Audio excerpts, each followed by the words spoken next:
Tous les ans en hiver se joue dans d'innombrables familles le même rituel. Non, nous ne parlons pas de la fête chrétienne de Noël, mais de cette orgie qui accompagne le plus souvent cette réunion de famille. Petit déjeuner, déjeuner, gâteaux et dîners se succèdent presque sans discontinuer, avec tout juste de courtes pauses entre chaque repas par souci des convenances.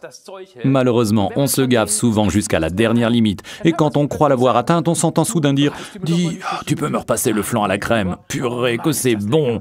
Mais fatal pour notre ligne en particulier, et le métabolisme du sucre en général.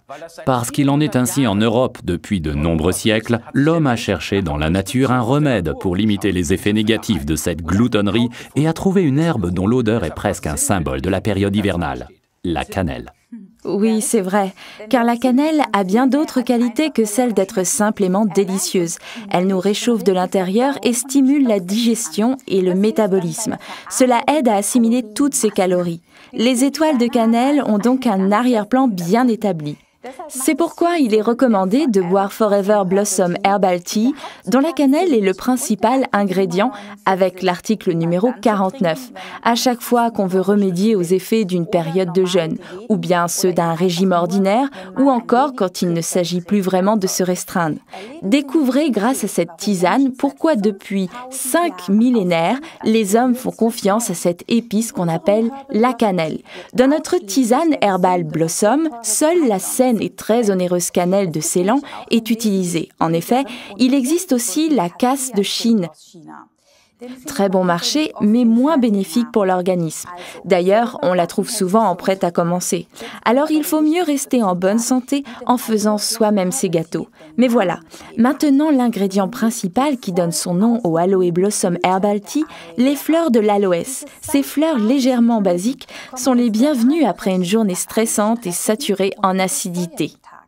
Mais en ce qui concerne cette tisane, la sagesse des plantes est loin d'être épuisée, car dans les sachets fermés hermétiquement se trouvent des zestes d'orange odorants, des clous de girofle, des feuilles de ronces, du fenouil, du gingembre, de la cardamome et de la camomille. Cette mixture contient des huiles essentielles légèrement stimulantes et volatiles, ce qui explique le conditionnement unitaire.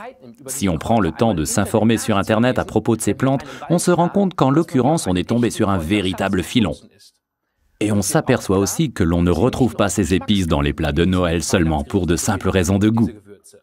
C'est pourquoi l'Aloe Vera Blossom Tea, article numéro 49, est stimulant, même sans caféine.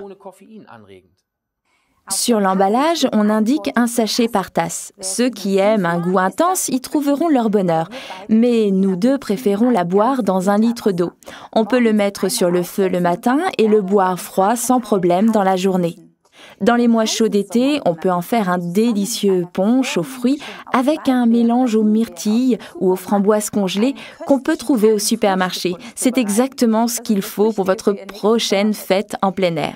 Mais la meilleure, la plus délicieuse des recettes pour les mois froids de l'hiver vient d'Ilse Paulsen, cadre supérieur de 78 ans vivant dans le nord de l'Allemagne. Son tuyau, un sachet d'Aloe Blossom Herbal Tea dans un thermos avec une tranche de pomme et un doigt de rhum. Là, il n'y a pas que la cannelle et le gingembre qui réchauffent. Résumons-nous. Grâce à sa mixture de plantes, l'Aloe Blossom Herbal Tea référence 49 stimule le métabolisme sans caféine. Il accompagne les régimes ou après de grandes bouffes. Avec 1 litre d'eau, il prévient la déshydratation et dans cette combinaison, il est aussi très bon pour la peau.